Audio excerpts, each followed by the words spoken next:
I wake up to the loud buzzing of my alarm clock, heart pounding, the dread already settling deep in my chest.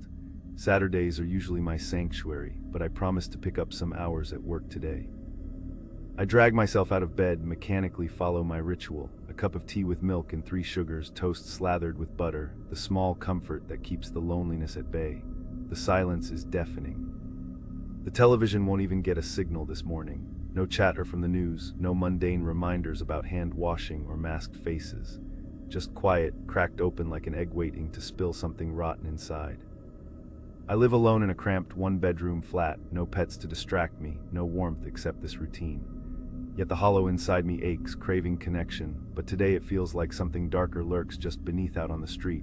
The world itself feels invaded by a sinister stillness. The bus stop is nearly deserted, just me. A grumpy old woman with a face like a bulldog gnawing on a wasp, and a younger man lost behind his headphones and an impassive stare at his phone. No buses are coming because every driver is reportedly sick. Sick like in the creeping sickness I feel crawling under my skin. The street is too quiet, no cars, no children, no signs of life. The air feels thick like something waiting to pounce. The man curses, the woman swears, and I sense the undercurrent, the unspoken fear, that something rotten is festering just beneath the surface of this town. This day at work, the desolation is worse.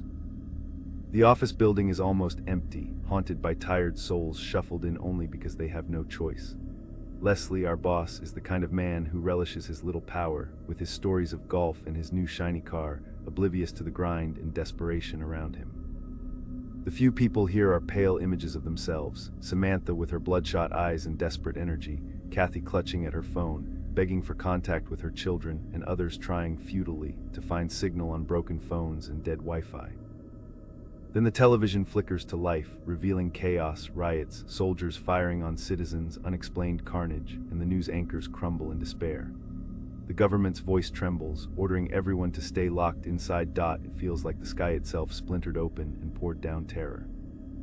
We barely have time to process before a horde shambles through the hallway. Once human, now something else. Grimy flesh peeling, empty white eyes, a gaze iced over like a frozen lake hiding dark things beneath. Kathy bursts in screaming, but the horror is real and fast. Lewis, with grim resolve, plunges a kitchen knife into the creature's skull, the sickening squish of damp, rotting brain echoing in my ears.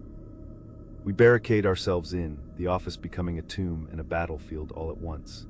I feel the thin line between sanity and madness blur, my heart hammering as I realize this is no nightmare I can wake from. Time bleeds into hours. The sounds outside twist into a cacophony of screams, gunfire, and inhuman growls. Kathy tries to pick the boss's office lock to find keys to his car, a chance at escape. I kick the office door down, pain flaring in my ankle, but the fire inside me burns brighter than the ache. Leslie's office is exactly as expected, full of cheap fake gold and arrogance, except for the pistol hidden in the desk drawer. How many battles did Leslie imagine himself fighting, clutching that weapon like a talisman? It becomes my talisman now, cold steel pressed to my waist, a promise of fleeting control in a shattered world. We decide to leave now, Kathy desperate to save her children, Samantha oddly eager to join despite her bitter complaints. We flee the office, Lewis and the others left behind, but freedom is an illusion. The car roars to life without warning, hurtling away with Kathy inside, leaving Samantha and me stranded to face the advancing nightmare. The streets are overwhelmed by the shambling dead, teeth gnashing, hands clawing at the very air as if to rip us apart. We run, the terror clinging to us like a thick fog, until we find refuge in a rundown newsagent's shop, barricading ourselves inside. But even here the blood stains creep, leading me to a grisly discovery. The old shopkeeper, now one of them, eyes white as death, trailing a river of gore. I raise the pistol and fire, the loud crack splitting the oppressive silence, the blood spattering the bathroom wall. I kill a man who once was alive, and with his fall, I feel a shattering inside me as well hours pass in trembling exhaustion, until the sky churns with helicopters and a voice crackles orders over loudspeakers, a faint hope in the night. We make a desperate bid for the emergency shelter at Pat Memorial Park. The journey is a nightmare stitched into flesh and shadow. The darkness hides horrors beyond comprehension, screams and gunfire echo, and the dead stalk our every step. At one point, I throw Samantha up a wall to save her, my body smashed by the fall, and the guilt of nearly leaving her behind claws at me as I drag myself to the gate that promises salvation. Gunfire erupts just as the monsters close in, the deadly hailstorm mowing down the horde in a grotesque dance of death and destruction. We cross into a world that feels less monstrous but carries its own scars. The military camp is a hospital in a cage, with faces like mine, marked by trauma and fear. Kathy is there, broken, clutching one child, her other missing, her eyes glassed and empty. I want to curse her for abandoning us to die, but all I see is someone drowned in grief and loss. I sit, spoon in hand, eating the vegetable soup for the first time in a day that feels like an eternity.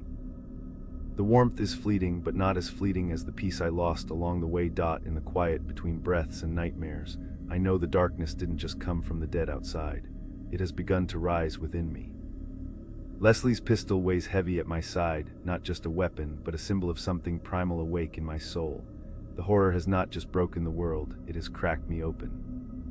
I wonder if someday soon I will become a monster too, no longer the man who just wanted to survive, but the thing that survival turns you into. Because in the end, revenge is a beast with many faces, and sometimes the darkest one wears your own skin.